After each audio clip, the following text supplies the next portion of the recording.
Okay, welcome everyone to this intraday strategy webinar on SB Trade Desk. Today is Thursday, June 18th. We are just seconds away from the CPI print just coming out for the United States, guys. Weaker than expected across the board. Looking for year-on-year for a print of 0.1 came out flat. The month-on-month print, we're looking for 0.5, came in at 0.4. So weaker inflation picture across the board. Of course, yesterday's FOMC policy decision, we did hear from Yellen expectations that inflation may remain soft. But here we are again with yet a softer print. You're seeing euro move higher, Aussie dollar continue to move higher in line with our scalp bias here. So still looking higher. Both of these are approaching near-term resistance. So I'll show you that chart in a moment. And the dollar approaching near-term support. If you looked at yesterday's radar charts, guys, for the dollar index, the next target to the downside is 11,737. We're almost there at this point. Right into the 11,730 level, and that's where the dollar index is trading. Here's what the scalp setup looked like yesterday. So we got that break of near-term support, 11,790, which was the first target. That's the break right there we saw in early European trade. Look for support near-term right around 11,730, 11,731. Nice confluence region of a 1618 extension off the highs for June and a 764 retracement from the advance off the lows. So a nice confluence region of support there for the dollar index.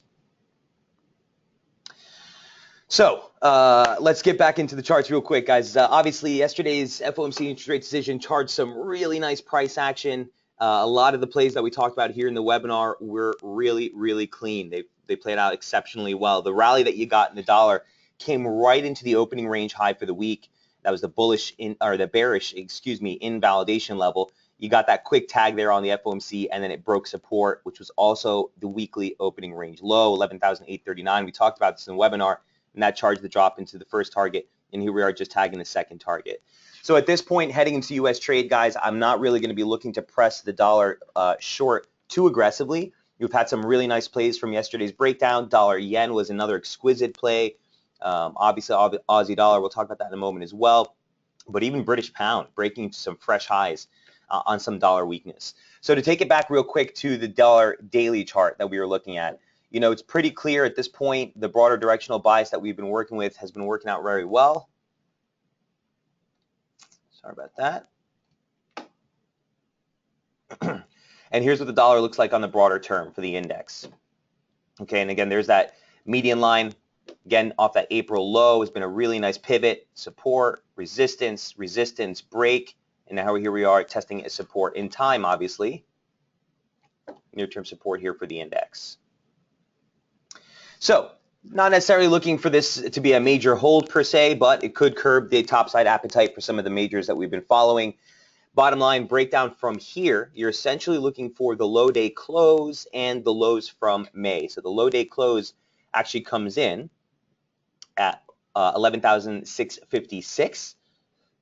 Stretch low comes in 11,634. Keep in mind, guys, the 2014 open is not too far off at this point if we break the support level. So almost giving back the entire rally so far for the year. And again, I just want to also highlight that momentum is coming into 40. Okay, so if the broader upside bias remains out of focus, or if the broader downside bias remains in focus right now, let's say it that way, we should expect to see this 40 break in momentum give way, especially after this rally held 60 as resistance right into the highs. You'd expect to see this 40 break and coinciding with a break below 11,737. And really, like I said, there's not much room to there's not much targets until basically the lows for May. One target you might want to put in consideration is just an 88.6. Just for the sakes of the scalps, if you are on the short side, that might be another target you want to look at, the 88.6, which is the exact high that you made for that low day in May. Any questions on the index? It's been, you know, a very clear trade as far as the dollar is concerned. It was interesting yesterday coming into the FOMC interest rate decision, kind of took a little poll from a couple of friends of mine who are on various bank desks and various desks here in the city. And it was weird, guys, because the consensus across the board was buy dollars, right ahead of the read. And when you see that kind of consensus, not that I don't respect their analysis or anything, but when everyone's on the same side of the page, and if you look back, the expectation, or if you look back at what we have seen from the Fed, typically the FOMC interest rate announcements have been pretty bullish for the dollar, because we've heard them continue to suggest, oh, you know, we're on the proper path of recovery. higher rates is on the horizon. Well, looks like today she had to put, or yesterday she had to put a dent in that. And from where the dollar was positioned, it was a very clean tag of that median line again to the upside, and then the quick rejection and break below 11,839 was all you needed to see.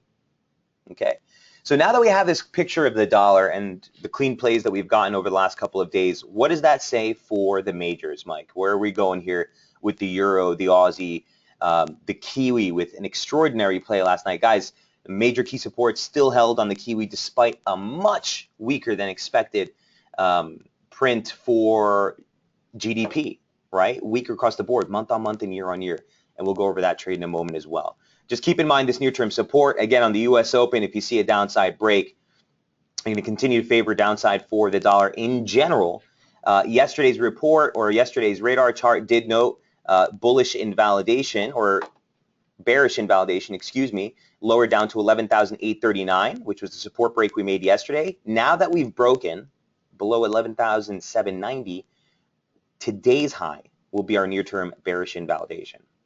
Okay, so we're looking to sell rallies while below this median line. The only thing that would invalidate the short side bias would be a break of today's high.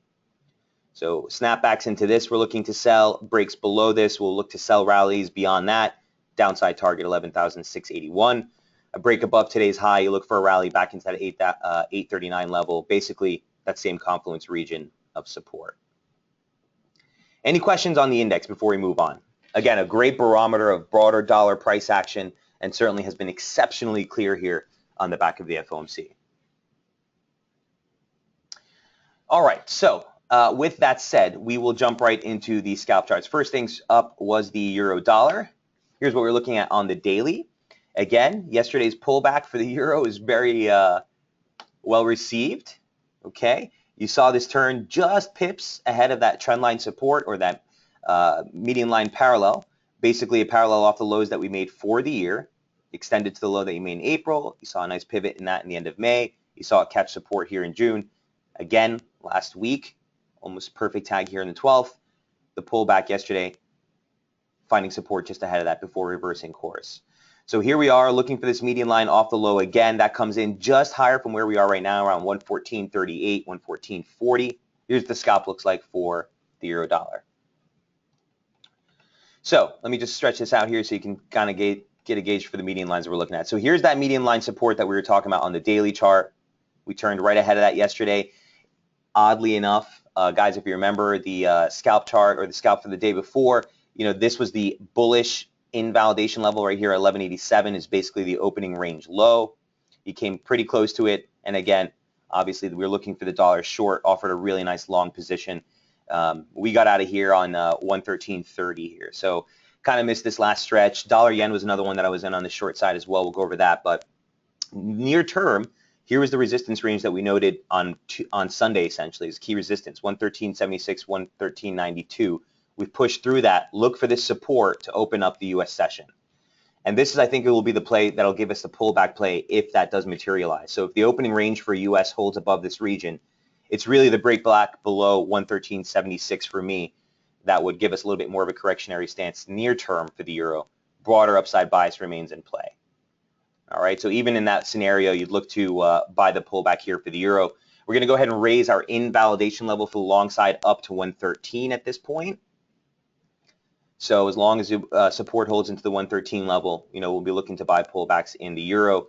A topside break, 1440, 1430, like I said, this actually represents the June high day close, if I'm not mistaken. Yep, June high day close right here at 1442. And then next upside target would be 1473 into 1460, and that's actually the May high. So the level's super clear here, and there's that median line that we were talking about on the daily chart. May offer some near-term resistance here for the euro, but overall, a pretty clean play. Here's the report looked like last night. We were holding just below this region, looking for long triggers. If you bring out a 5-minute chart here for the euro, let me open that real quick.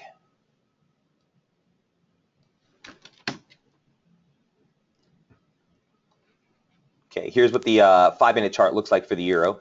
And the only trigger that really panned out last night into Asia, well, basically into the right ahead of the European Open, was this move right here. So you saw momentum hold 40 on the 5-minute. On the pullback, this was right into the Tokyo, Sydney opening range low, your stop against the low. The trigger gave out here right around 113.50, stop against 113.35. You're looking for about 37 pips on the upside. You got well beyond that point. So aside from that trigger, there hasn't really been much to work with in European trade. It's been pretty tight here as we hold just below resistance. Again, the New York opening range comes into focus. We're looking higher near term while above this region. A break below 1376, like I said, likely to see a little bit more give back here on the euro.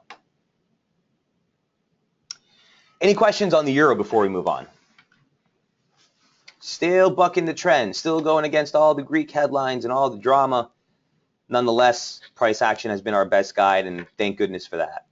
Momentum, I just also want to point out, coming into 60 on the daily chart as price comes into this median line. So that in and of itself would be a nice trigger. If we do break through, look for that momentum breach above 60.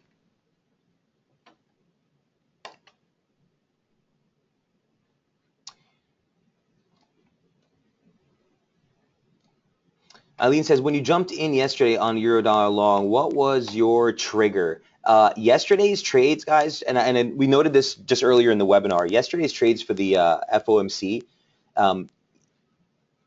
it's not really a trigger, Eileen. When you're trading event risk like that, like I said, and we went over this in the webinar, the RSI trigger is any oscillator you look at when you come into an event risk like FOMC is not going to be, it's not going to be of value to you, Eileen, because markets move so quick and there's so much whipsaw. If you're sitting there watching the oscillator, you're just going to get chopped up. So for me, there wasn't actually a trigger. It was the release. Let's take a minute real quick. Eileen says, I don't think so. Wanted to find out what you're thinking. So again, for the euro, it was this spike into the opening range low and the quick recovery. I got in long right as we were breaking through 12.95. Okay, and I only took, again, 37 pips to the upside on this. Dollar yen, we grabbed over 60, but dollar yen, I'll show you, that was actually a much clearer trigger. But on this type of trade, Eileen, it's a simple risk to reward. That's it. You get a massive dip, which defended the weekly opening range low, okay? The momentum signature, even on the 5-minute chart, I don't want to pay attention to, right? Because it jacks up, and if you look at the 5-minute, let's look at it. Remember, the oscillator is only based on the close price, right, Eileen? So during this 5-minute candle, look how big the range is. It's a 100 pip range. So for this entire 100 pip stretch, the oscillator tells me nothing, right? Because it only pegs the signature here when this candle closes. So I'm not going to be able to really use these effectively during trading, during economic or major key event releases.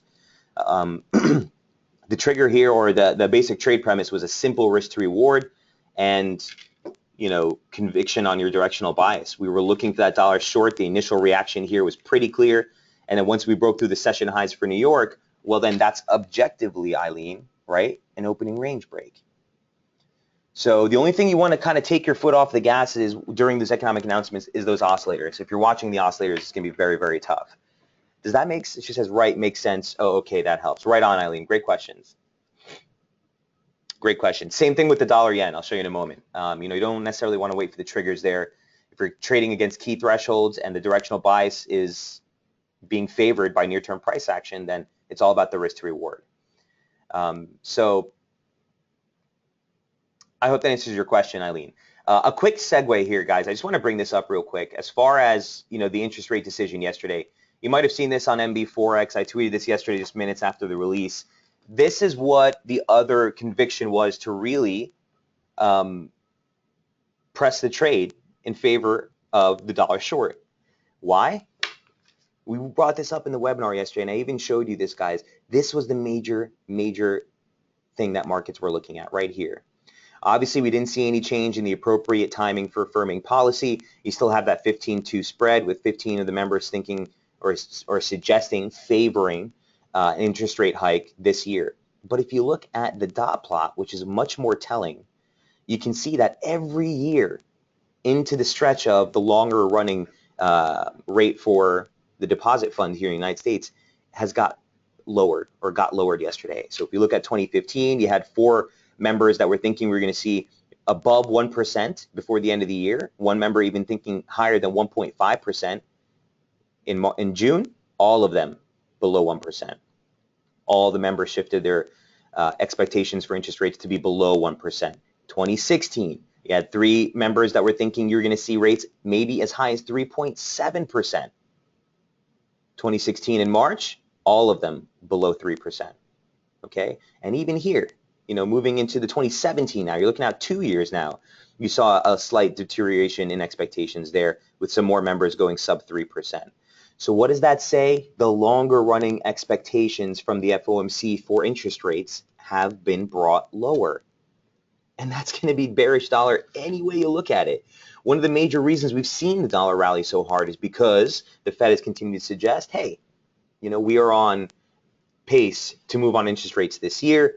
The market is trying to price that in, and here we go with expectations being brought in or lowered across the board, right? For the longer running, even you see a lot more dot points in that sub 3.5%, where in June everyone was at 3.5% or higher, save one member. So that's the shift that markets are interpreting. Now, it's interesting because if you look at the headlines today, and obviously it's something we like to do every morning, right before you jump on the charts, take a quick gauge. Just type in euro dollar, type in FX in Google, see what the news is saying. You'll see the major headlines. And if you do, you still see people saying that the Fed marking that they're ready to move in on interest rates. The biggest takeaway we got, or my personal humble opinion from Yellen yesterday, was during the presser when a question was postulated to her. Listen, markets are factoring in a interest rate hike in September. What's your take on that, Yellen? And what was her response, if you guys remember? One word was extremely telling to me, and I think discredited a lot of what we're seeing here. And it was, listen, the committee's opinions or projections evolve with market data, which essentially to me means the projections don't mean anything, because as soon as the market data comes out, these dot plots can shift higher or lower. Is the Fed losing credibility at this point? Perhaps. Is that an argument that can be made? Perhaps. Is that a trade? Absolutely not. What's the trade, Mike? The trade was a dollar short, and maintaining that dollar short bias as the market starts to price in or push out interest rate expectations. All right, so kind of putting the dots together. Jay Jackson says, oh my God, thanks for connecting the dots. I didn't understand this yesterday as an indicator of directional bias. Jay, I'm glad that clears things up, but you can see now why the market reaction is what it is, right? Despite the headlines that are saying, yeah, the Fed is marking, they're going to raise rates. That's not what the dot plot is saying. It's certainly not. That's not what the committee's projections are suggesting. Yes, we are going to see higher rates from the Fed. That's a given. The timing of that, well, it looks like every time we look at this, they're going to push back those interest rate expectations. And the factors that we talked about at length in yesterday's webinar, guys, the fact that the IMF has made an unprecedented step of basically requesting that the Fed hold on rates. You got a Nordic bank yesterday actually cutting interest rates, right, for the NOK, and you saw that move. You have the RBNZ, which just cut interest rates, ECB on easing, BOJ on easing, right? It's very hard for them to come out and start raising rates in this environment, especially on the back of today's release, where we're also seeing that inflation is lagging. And we talked about this yesterday, right? Inflation is the laggard of the Fed's dual mandate. So kind of putting the picture together here, getting a broader sense for what the fundamentals are saying. But again, this is kind of what the focus was yesterday, and this is why I think we got some of the dollar reaction we got. Again, this happened to line up perfectly with our bias from the technical side of a bearish dollar outlook. So certainly, we have to keep those things in mind. We are in line for 2 raises this year, says Andy. Oh, you're asking, question mark. Yeah, Andy, I don't know. It certainly suggests that the broader committee from the Fed does see interest rates, if you look at the consensus here, at 0.5% by the end of the year. So that would suggest 2. Andy, in my personal opinion, again, my humble opinion, I don't even think we're going to see rates raised this year. Perhaps in December, if that, but with the global economy doing what it's doing and the global outlook on some of the major economies doing what it's doing, and certainly with the inflation picture here subdued, and a higher dollar would certainly further pressure inflation to the downside, and they're trying to stoke inflation. So Andy, my personal opinion, if we get one, that'll be it. As it stands right now, consensus estimates, they are looking for, a 0.5, the broader committee. But from what we heard from Yellen, she said that, our expectations and projections evolve with the data. So who knows, Andy, right? Obviously, if we get two strong reads in CPI as we head into July and August, that'll pretty much put pressure on them to start raising rates. But as it stands right now, that's my take on things. In fact, if you look at Credit Suisse overnight swaps, guys, and we looked at this yesterday, just get a quick update on if there's any changes there. If you look at the U.S., there was a slight change, 0.4% probability, or 40%, probability that we'll see a 25 basis point hike next month. And there's the 12-month expectation for 56 basis points before the end of the year, which is pretty much in line with what we just noted, right? Now, again, I take this with a grain of salt. If you remember yesterday, both of these were 0, right? So again, the headline's going with this interpretation that, yeah, the Fed is poised and ready to go, where all of the interest rate expectations have been pulled back by the majority of the committee. So it can be kind of confusing, right? You're seeing this here suggesting that, markets are pricing it in, but you're seeing the dollar come off, which is why the focus always needs to be on price, guys. This is great as background information. It's great for analysis. It's great to understand the broader macroeconomic backdrop. But for trading, it's going to be, noise at best. So take that for what it's worth, Andy. They're stuck in a rock and a hard place. So as opposed to trying to figure out when they're going to move on rates, I'm just going to be following price here. Chintan says FOMC is over. 78.18 is past now. What's the technical chart for the Aussie dollar, Mike? Chintan, let's take a look. So any questions on the euro before we move off? Again, looking higher, we'll look to see if this support holds into the U.S. opening range. If it doesn't, might not necessarily be willing to take a short unless there's a good risk-to-reward opportunity there, but obviously on a pullback, looking to stay constructive above the 113 handle. For the Aussie dollar, Chintan, here's what we looked at yesterday. You saw a perfect tag of that lower median line parallel here on the daily, and then almost a full retracement. We almost put in a doji yesterday as this thing came right back. We talked about it in the webinar, talking about the 7640 level being the bullish invalidation, or excuse me, the bullish invalidation was 7670 and 7667. You saw a brief break below that and a perfect tag. Literally, guys, that target at 7640.15, the low is 7640.14. It literally pressed right into it on the FOMC announcement and came right back. Oops, sorry about that. So again, here's Aussie dollar on the daily.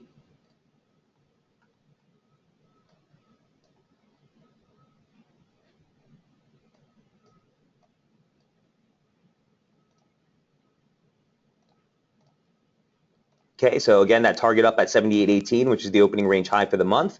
Also trendline resistance or median line parallel resistance off the high. There was the tag that you saw yesterday. Obviously, here's today's rally taking us through that level. And the 50 break in momentum, what we were waiting for all week long. We'll have to see this close here today, but it looks like we've made that break. On the scalp side of things, again,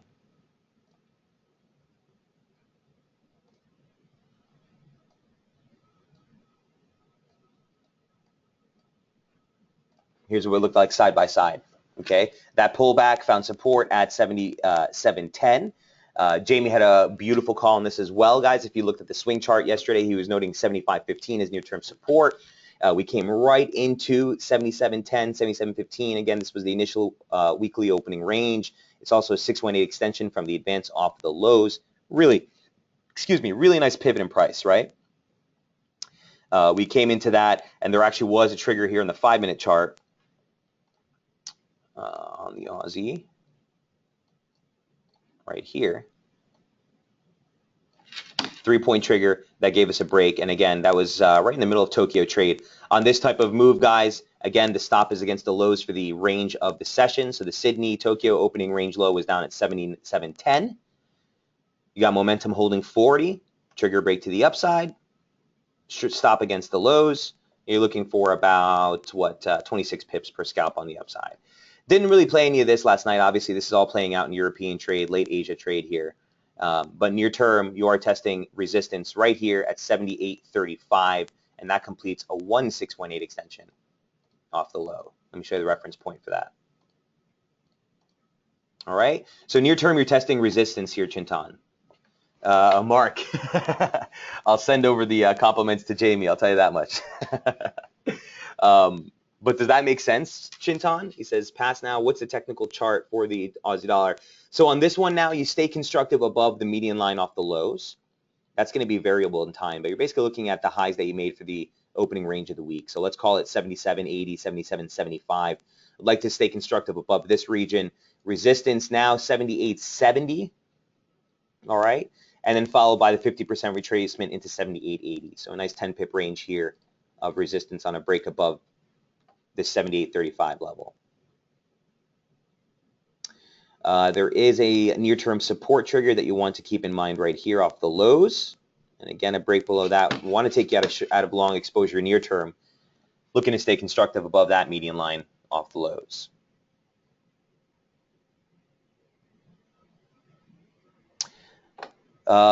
Mark saying 78.70 has a bunch of tags of the S7 of support resistance. Is that what you're trying to say?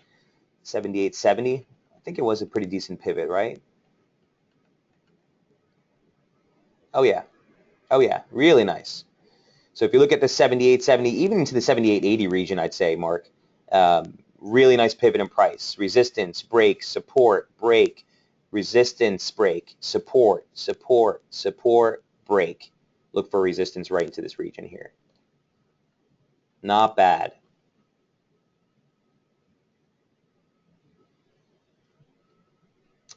Chintan says, we'll look for a daily close below the 78.18 before jumping again. Or above, excuse me, 78.18 before jumping in again. Yeah, I mean, this is the near-term support, right? 78 into 78.13 is what I have as near-term support. Even on a downside break, Chintan, I'm just trying to get where you're trying to do here. If you're trying to, we want to close above it to maintain the upside bias. I'm assuming that's what you're saying, and I agree with that. If we push back below the 78 handle, specifically if we close below there today, there is a little bit of a risk for a pullback, but still, broadly speaking, want to stay constructive above this region, 77.70. It's the same level we're looking at. That's the 100-day moving average, which has been a very nice pivot in price, and that trendline support, which on a close basis is held pretty nicely, that rebound that we made yesterday. All right, so pretty clear levels here for the Aussie. You'd still like it to the upside. If we close above this, guys, this does constitute a break of the monthly opening range. Objective, right? Not Michael Boutros' opinion, not Chintan's opinion. That's just as objective of a play that we can make. And in fact, last month when we saw the opening range break, it happened late in the month on the 22nd, but we closed right at the low. The previous month, we made an opening range break a little bit earlier, it was on the 16th, and we pushed right into a high before the close of the month. So again, it's been a very nice consolidation, really well defined. We'll have to see this thing close above this region here to validate a break of the monthly opening range. So Chintan, I'm with you on that. I'm with you on that.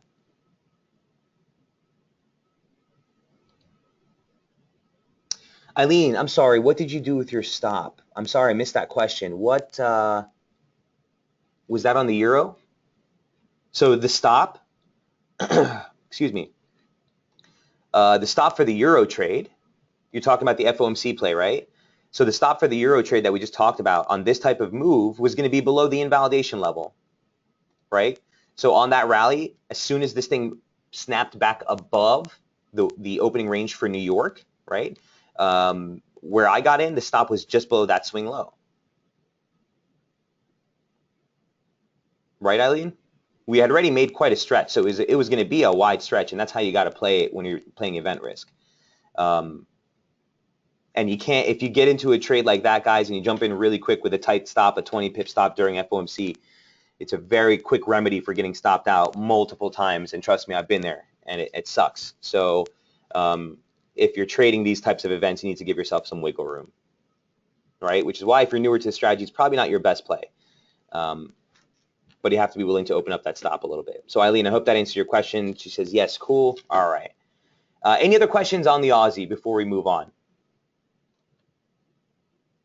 Broadly speaking, still looking higher. Remember, you're heading to the close of the week tomorrow, so if we get a pullback, and like I said, if we hold that median line, look to get back on the long side, a break above here, you're looking for that 78.80, 78.70 level.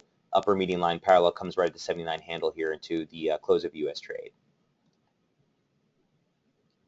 All right, and note that the dollar index is testing that support, so we're going to want to watch this support structure here as we head into the U.S. session. That's the break that would also give us validation to continue pressing Aussie longs, Euro longs, and the like. All right. So those are the major two setups we've been following. Obviously, I do want to take a moment to talk about gold today, guys. You know, again, we've been catching some heat for favoring the gold long, but there's no reason not to. There's no reason not to. We talked about this yesterday here in the webinar, the momentum barrier holding 40 here into the pullback for the open of the month. We saw the break last week above the upper median line parallel. On Friday, we noted a long bias above, or on Sunday rather, we noted a long bias above that region. Okay, constructive above 1175. We've been holding that broadly as support ever since. Okay, and a really tight weekly opening range gave out today with a break above the median line off the highs here, going right into the target that we were looking at, which was basically 1197. Into that median or trendline support off the lows. Okay, and that's what we just here targeted today. So beyond here, I just want to note a couple of things. Obviously, we've made a break of the weekly opening range. We are looking higher. The monthly open is being tested right now. And I also want to bring your attention to this median line that you're looking at. Okay, longer dated median line, which has offered some really nice pivots in price. Just beyond that, you have the 200-day moving average here. It's 1206 and change, and this is going to be the region of resistance you want to be mindful of. Above here, you can see gold go, you know, near-term hyperbolic, and there's really not much on tap until you head back into 1224. So watch this region here of resistance for gold. You know, the trade remains constructive at this point above that same median line that we broke through today. It just so happens that median line coincides pretty well with the weekly opening range high. So let's call it 1189. 1190 is going to be the near-term bullish invalidation here for gold. A break through these highs, and you look for a target into 1225, 1220. Patience pays. What can we say? You know, despite the trend line break, despite everyone saying that, you know, the gold trade doesn't have its merits at this point, even weaker inflation here, which would typically be bearish for gold, because of the distortions that we're seeing in the market. You know, I default for the comment I said earlier yesterday. When inflation starts to lag now, that means that, you know, interest rates will stay lower for longer, and that's going to be bullish for gold. So here we are testing resistance. Again, the level is pretty clear, looking to stay constructive above the weekly opening range high. Any questions here on gold? Anyone here trading gold? I don't know if you're trading stateside, you can't, but if you're trading overseas, it's been a very, very clean trade. You don't get the breaks too often, and in fact, when you have this chop session here, you just got to be patient. But when you get the directional breaks here in gold, it does tend to follow through, right? You get a whole lot of chop, you get a directional break, look for it to follow through. Mark says, I don't trade gold, but he trades silver. We can take a quick look at silver as well. I think we looked at that earlier in the week on the Monday webinar. Here's what silver looks near term. You're basically looking at a basic trendline support off the March lows. We made a perfect 786 extension, or retracement rather, off of the advance from that same low. Okay, and momentum held 40 on the dip. So very similar setup. I don't think necessarily it was as clean as the gold play here, and certainly the range is smaller, but very similar in the fact that momentum held 40 on the way down, and that you're seeing a break of the weekly opening range here today. It says he got in here yesterday right under 16. Nice job. Well done. Yeah, I mean, that was right where the trend line was, literally. And again, bring it into a close, guys, on the line chart. Doesn't get much cleaner than that. So well played on that one. All right. Let's jump back into the dollar pairs. There's still a lot going on. Also, there is a confluence of the 50% fib off last year's decline from July to 2015 low.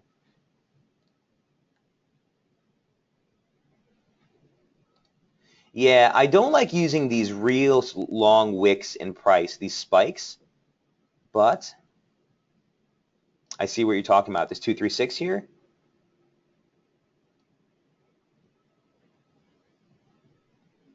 Yeah, I mean, I tend not to work with these. Oh, Chintan, I'm sorry, you're talking about a different pair. I was going to say, I tend not to work with these retracements anymore, guys. Once you've based and you have some sort of conviction that a base is in play, when you make it through the targets, I tend not to use them on the way down again. And in fact, if you look at the levels that we're looking at here, they're all already represented. But interesting trade there nonetheless. Let me jump into cable for you, Chintan. I do want to cover all the dollar crosses today. Here's what cable looks like on the daily. Listen, I can't really touch this here. The major resistance that we talked about yesterday, it looks like we're trying to push through. It's a constructive trade. There's a lot going on up there, and if this is the actual break, this thing can go, like I said, again, hyperbolic to the upside. So I'm not really going to try to play the downside on a scalp basis. On a long side for the scalp basis, there's really hard to justify taking any conviction against a stop, which is what my problem is. But let me zoom this out real quick.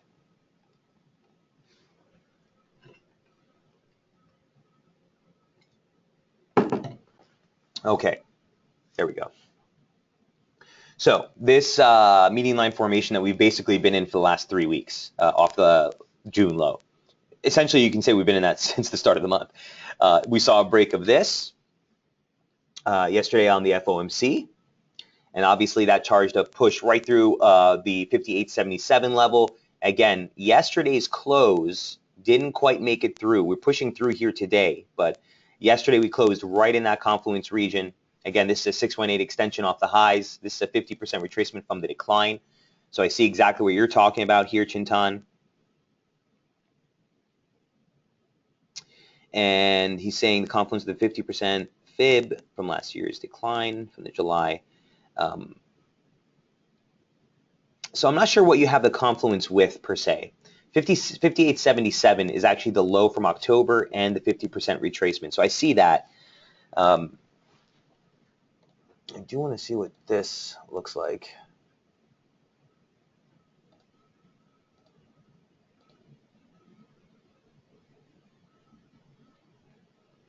Yeah, I really don't have much in the way of resistance here on the daily chart until you get into, you might find some resistance here at 59.60, but until you get into this former median line support, it's way up here to the 161 range. And that's the January 2nd, 2013 close. If you guys remember on Daily FX, this January 2013 close was a ridiculous pivot. And in fact, it's what validated the broader downside bias late last year or mid last year for the decline that we saw into the yearly low.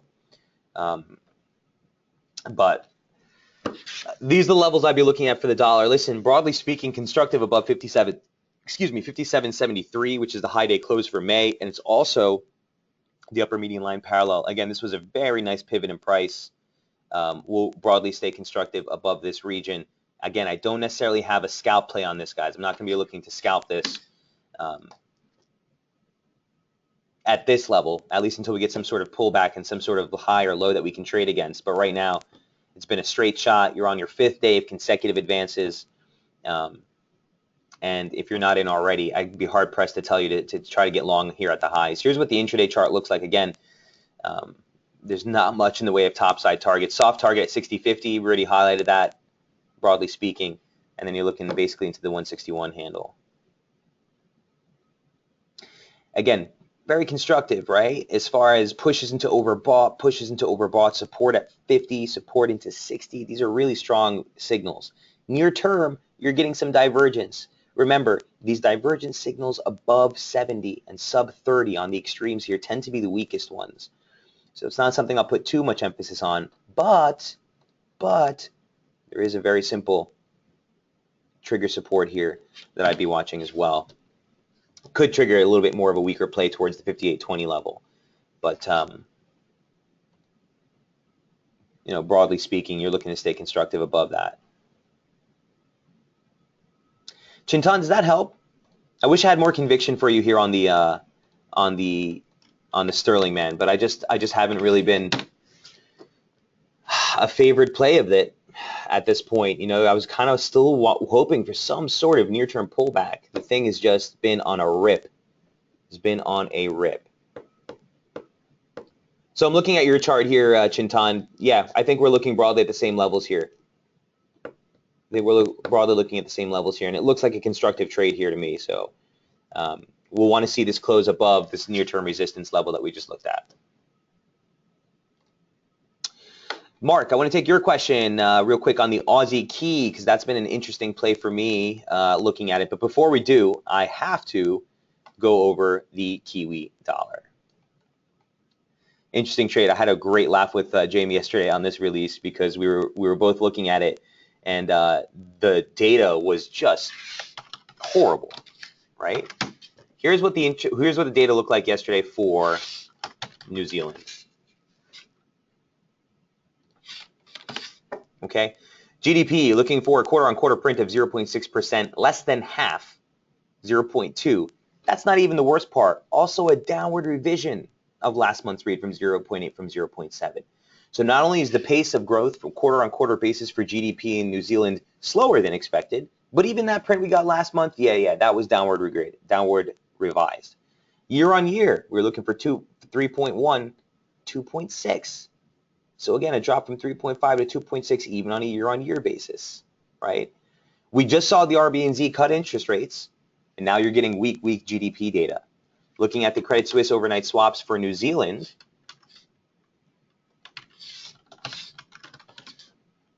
for what market expectations are moving forward, and you can see that we're still factoring in a 52% chance for a 25 basis point cut at the next meeting. 12 months out, we're still looking out for another 40 basis points in cuts. So this hasn't changed much from yesterday, right? But certainly the data being as weak as it was further fueled expectations that in general the RBNZ really has to maintain an accommodative stance. So the data comes out. We've already flagged this major critical support that we talked about pretty much since the start of the month. That was 68.75 into the 69 handle. 69 handle being the 100% extension from the decline off the July highs. 50% retracement. This is off of the ascent off the lows that you made in 2009.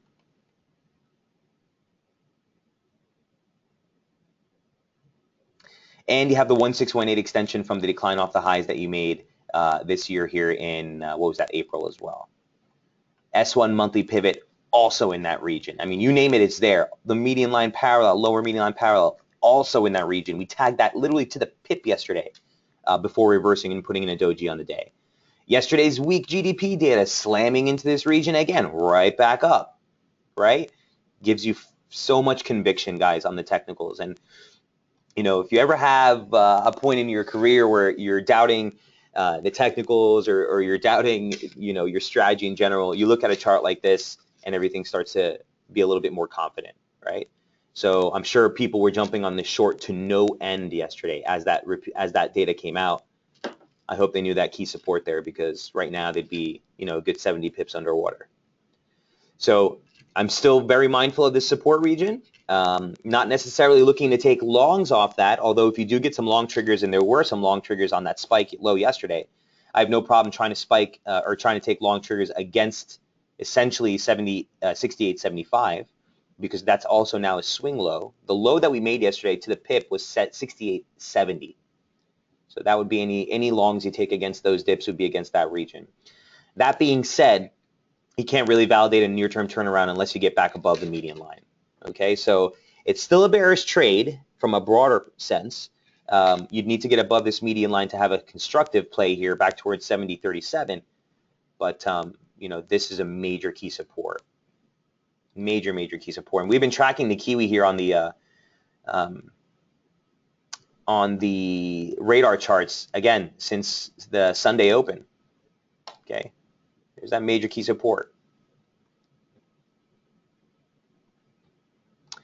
From a scalping standpoint, here's the Kiwi dollar look like on the intraday to open up the week. All right, and here's what we look like now.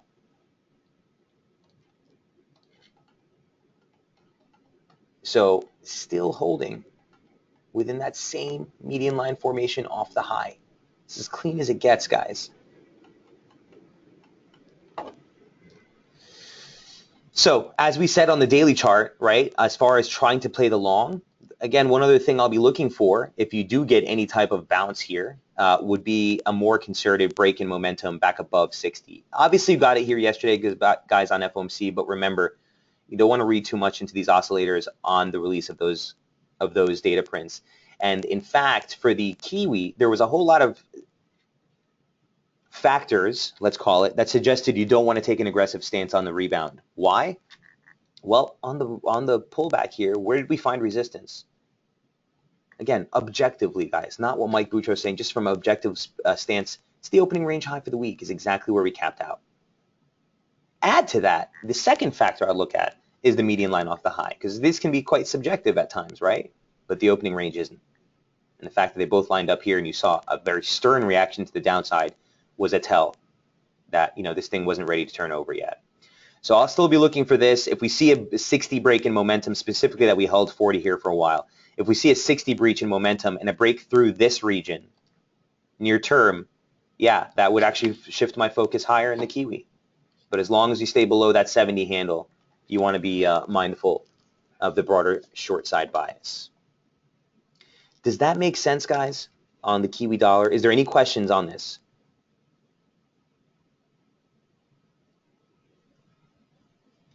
Near-term bearish invalidation would be a break above 70. I'm not really looking to play this range right now. And again, a break below this key support, sayonara. There's really not much, guys. I don't even have any levels at this point beyond. If we see that break, you're basically going to look for a move into like 68, 100 pips lower. That's actually the swing low that you made here in early 2010.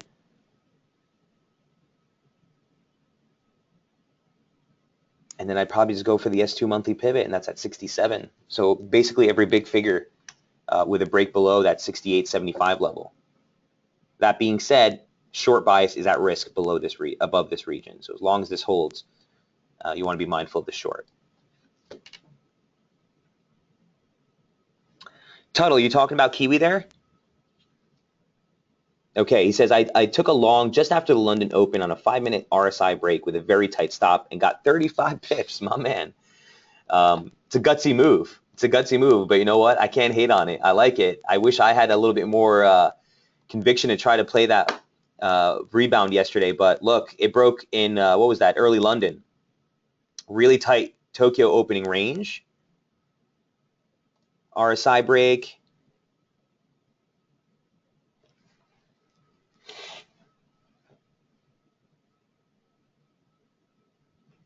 So Tuttle, there's a couple of different things you could have looked at here. Is this what you were looking at?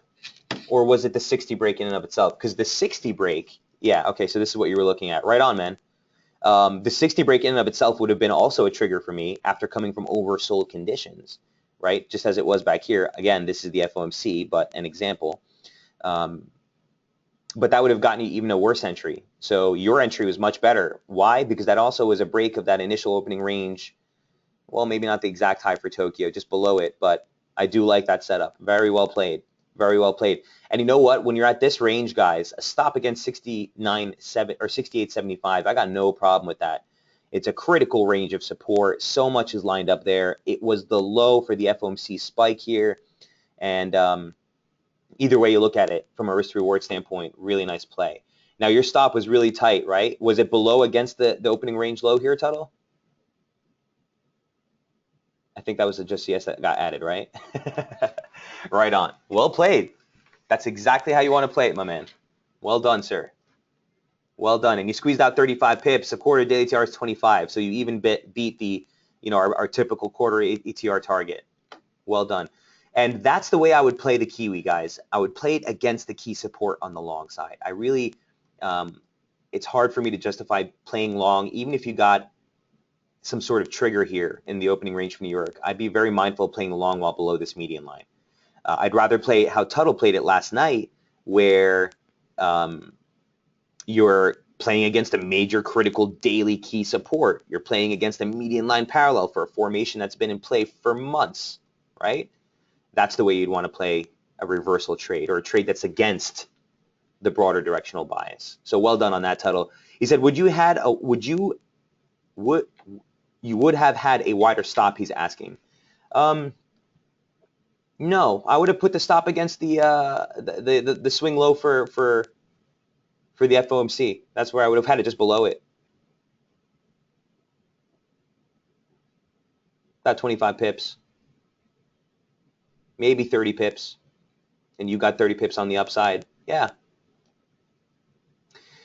The conservative approach, let me take a step back, Tuttle. If we hadn't had that low, if we hadn't had that FOMC low, my stop would have been against the opening range low for that session, right? But because you had a major event risk the day before that tagged major key support, that's where I would have had my stop. Tuttle, does that make sense?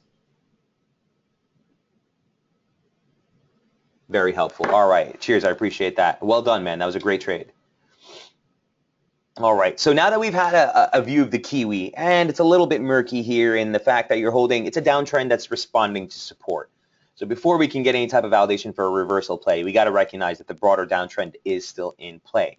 Looking at the Aussie Kiwi here for Mark, you know, that broke the major key resistance again that we highlighted. I think it was on the radar chart this week. Yeah, we highlighted it right here on Tuesday or on Monday. And that region was 110.97 into the 111 barrier. Okay, you had so much lined up here. A 618 extension off the low, a nice pivot for a median line parallel from the lows that you made here in early 2014. We talked about this yesterday. Insane accuracy on the pivots, mirrored to the lows to the high that you made for that July. Again, catching the highs. So you had the median line off the low, the 618, that slope line from last year, and the weekly opening range high all lined up into 111. Okay, today's break, obviously, first target at the R2 is given out, and second target is already hit. So you're looking at the high day close here. Okay, this is the October high day close, which actually turns out to be the entire 2014 high day close. That is exactly at 112.78. Today's high, 112.78.6. Okay, that's technicals manifested for you guys. Now, also another trend line that I added here, I think it was on the report. Yeah, this trend line off the low, if you mirror that to the high that you made here in May, you can see that trend line almost to the pip here converging on that region. So near-term resistance for the Aussie key. You know, I think we've made some serious basing here, guys, and I think you're in for much higher Aussie Kiwi moving into the end of the year. Near term, I would be mindful of the long side. Again, it's an uptrend at resistance. So from a scalping standpoint, you'd be looking for possible hold here. If you see a break of the weekly opening range or the session opening range to the downside, I really wouldn't be looking to play it. I'd be looking to stay constructive above that median line. So a pullback into this pocket here, maybe 1185, maybe even the monthly pivot at 1225. For a scalp basis, we'd start to look for some support. A break of the highs, you're looking for a rally into 114.20, and that's going to complete two equal legs off the low, 100% extension. So what a level, what a play for Aussie Key, Mark. It's been a nice move. He says, for Aussie Key, I'm looking at the 1618 from February, April move. February to April move. And where's that come in? Is that 114.15 respectively, 114.15. So right ahead of this 100% extension. Sure.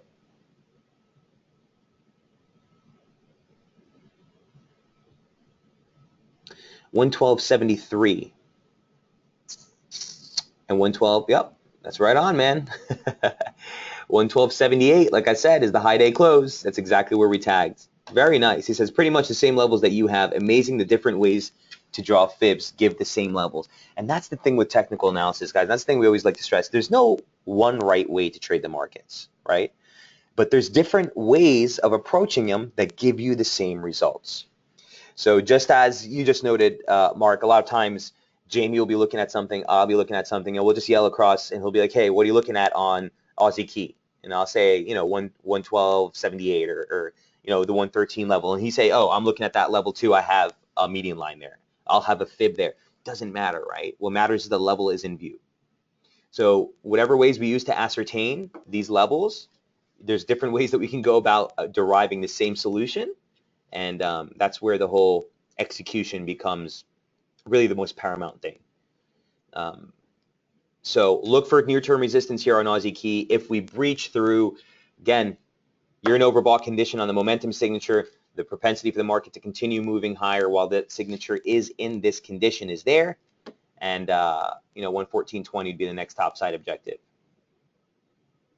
Constructive above this pocket right here.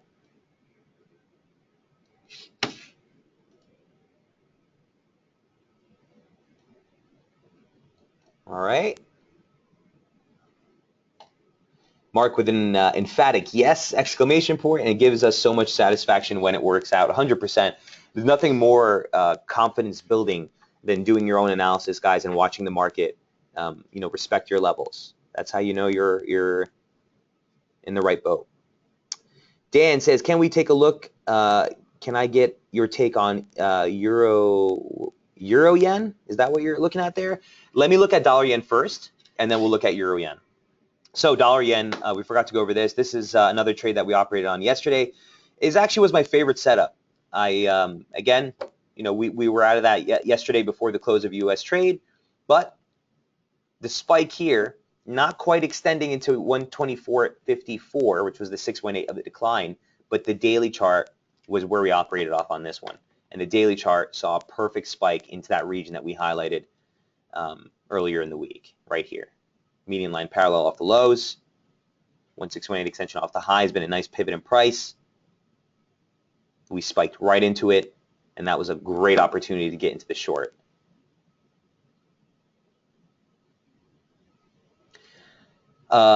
Is there any questions on dollar yen? Because I think I went over this at length yesterday in the webinar. If you guys need to review the levels, nothing has changed at all. We talked about the fact this looks like a 1, 2, 3, 4, 5. If this is going to be a correctionary play, at least you would look for another low beyond the low that we made here on just a wave count stretch. We tagged support, the median line that we've been in play here, but really the same invalidation level or the same level that we're looking for the break is in play here. 122.36 needs to give out, and you look for a target down here near 121.50, 121.45, the lower median line parallel. You get a soft target at 121.80, by the way, which is the highs that we made for December last year. But broadly looking lower, the structure we're in hasn't been all that clean per se, but the daily chart I think is the tell here, and that's really what you want to be focused on. So near term on the scalp chart, you're still looking at support right here in this pocket, and that's basically trendline resistance off of last week's high. Remember, this is what we were watching earlier in the week. The pop saw support there, so the long bias was a really nice play. But on the back of the FOMC, the bearish outcome for the dollar that we were looking at, to turn around the dollar index, the dollar yen, as we said, heading into the FOMC is typically going to be your most, what's the word I want to say, the most sensitive to US dollar data, okay, or to US data rather.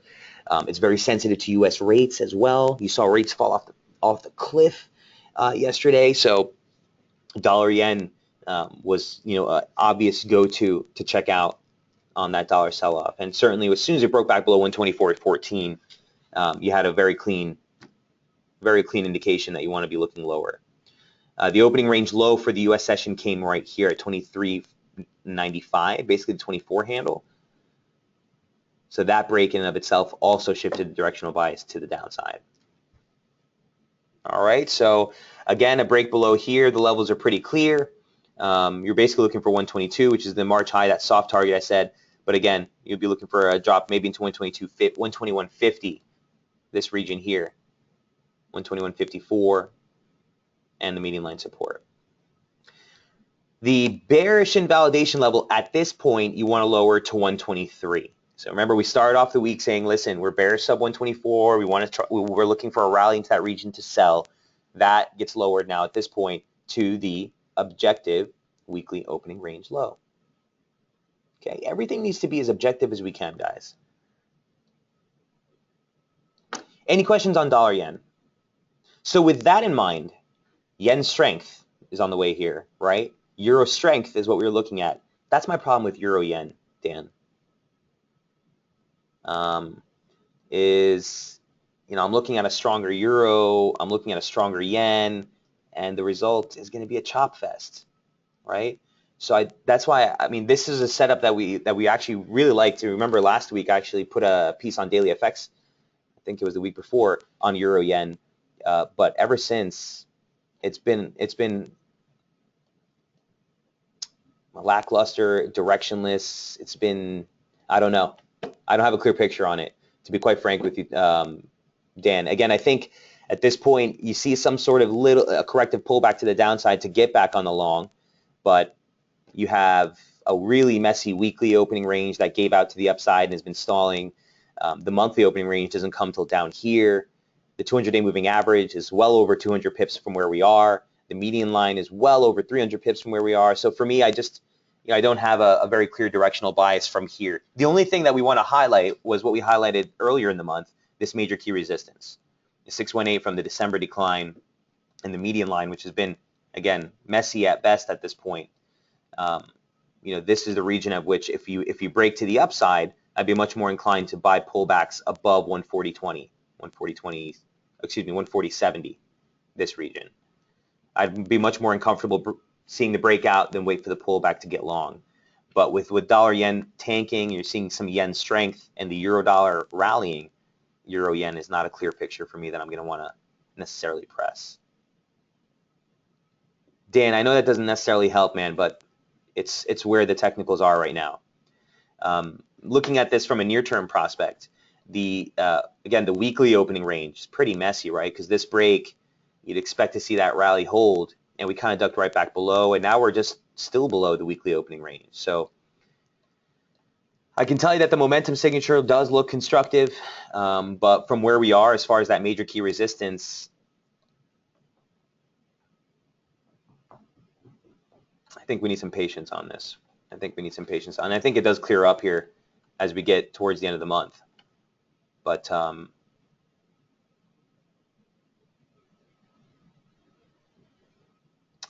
for me, I still need some clarity on it. Wait for this consolidation break to occur. So I'm still looking. Let's just highlight this 138, which is the opening range low for the week, and a basic 38.2 from the advance off of that May 26th low, 138. And then that 140.70 region. I know it's 200 pips, but guys, on a daily basis, this thing puts in 150. So I'd rather wait for that range to give out and get a little bit more of a clear directional bias here on euro yen. Dan says, fair enough. Cheers on that. Mark wants to look at euro Oz, and so does Kyle. Says, please, before you go, let's take a quick look at euro Oz. We are well over on time, but more than happy to review these trades. Let's see here. So a similar scenario on this, Kyle and Mark. I'm going to say the same thing that I said, for the euro yen that Dan is looking at. Again, we're constructive Aussie, constructive euro. I think below 147, you still need to be mindful, not just because that's 618. I don't ever stress a one fib to that degree, but what else is there, man? It's the same exact thing that we were looking at as far as those pivots. So if you look at this trendline support off of the 2013 low, tagged the 2014 low, caught the initial rally that we saw in April, and on a closed basis, it's pretty damn clean as resistance right now, right? So that's the major key resistance. You have a host of median lines that are all converging on this region here as well. That's 147. I think the long side near term is at risk while you're below that.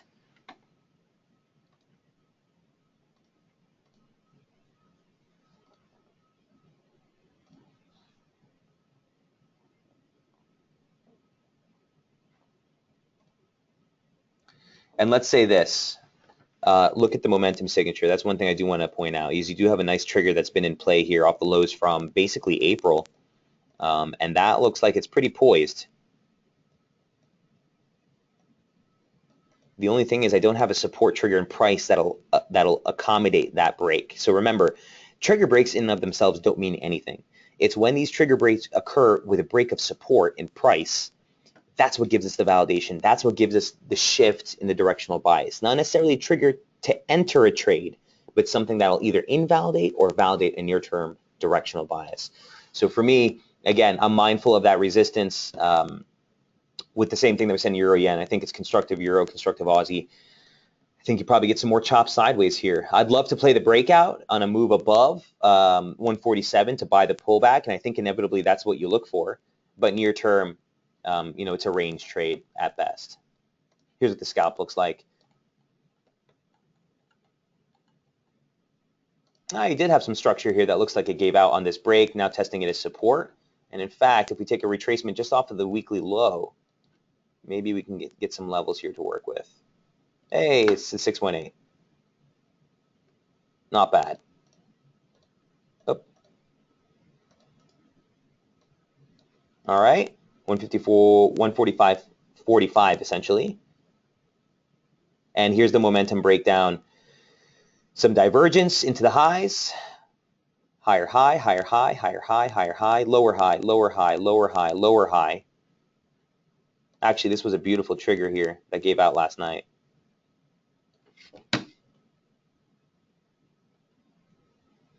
Would have been a wider stop, but remember, 45 pips is what you're looking at here as a quarter of daily ATR. So you have that room, they have that wiggle room to play with here on Euro Oz.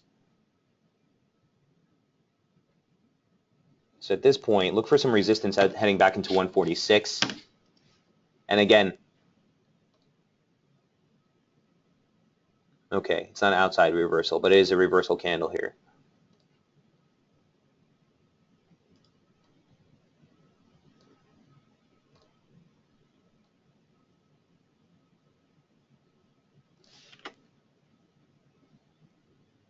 Again, I don't like to use these divergence points as triggers, but something I just want to keep in mind. Maybe a rally into 50, a pull higher here on a real near term. Maybe if you see a rally into that trigger line and that holds, maybe a move into 146.14, stop against the median line, or a stop against this might be a nice scalp to the downside, right? Could be a play.